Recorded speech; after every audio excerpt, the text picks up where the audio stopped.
Welcome, reprobate. You're listening to the Smith House Adventure Show.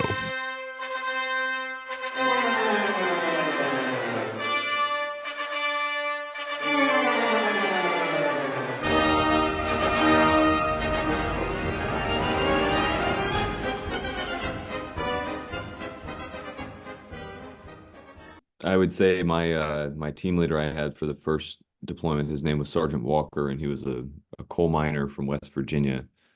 Very an infantryman through and through.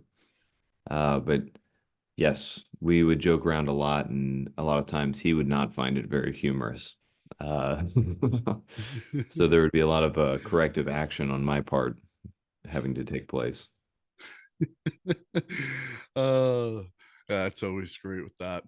Yeah. Um, Speaking of sergeants, was there one that kind of inspires you? Like, did you always want to like advance through the ranks very quickly? Was like leadership and just that kind of your thing, or were you kind of a little bit of the E4 mafia for a bit, and then you're like, you know what?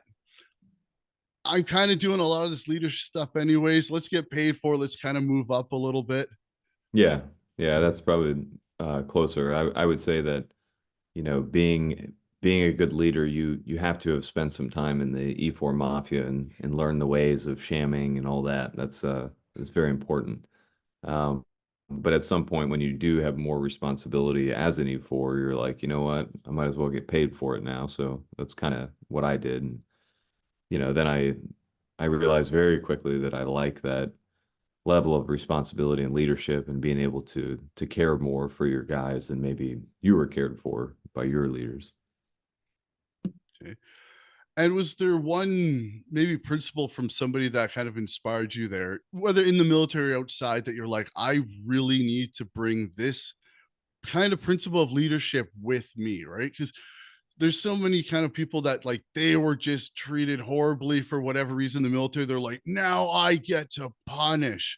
What was Yeah. something that you really want to make sure that you brought with you to, you know, be that good senior NCO and stuff where like they actually care, and then you inspire that next generation, be like, you know what, I had such a great experience with Sergeant so and so, I'm now going to push this up, and you get that kind of that benefit instead of the that kind of that miserable little cloud that kind of goes over a lot of people where you'd be like, who are you? Oh, you had that guy, I am so sorry he was in charge of you, and you can really see that happen. So what is it that you try and strive for? Common sense.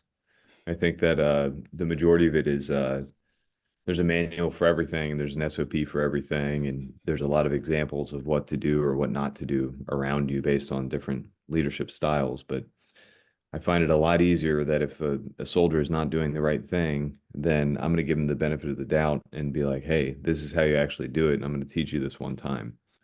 And then if they don't do it again the next time, then it's time to for the corrective action because I've already showed them how to do it one time. I took the time to teach them without yelling at them and by talking to them like an adult and all that. And I would say that I've never really had to have I yelled at soldiers before for not doing something in a timely manner or not doing the right thing, of course. But I can give you a good example. I went to the Virgin Islands for a humanitarian deployment that we did for the hurricane relief, and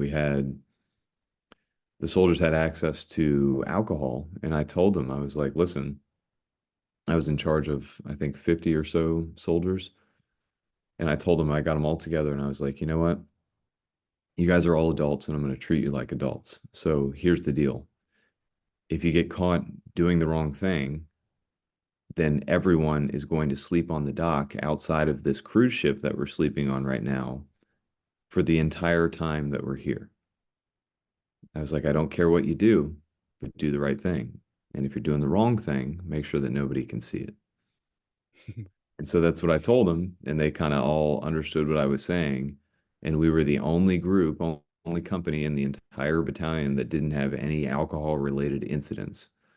So that goes to show that either they respected me or they realized that I really don't want to sleep outside where all the mosquitoes are for, 2 more months or the combination of that. And common sense kind of approach that worked really well for them, instead of me yelling at them and going and checking on them every day in their rooms and all that. I don't want to do that.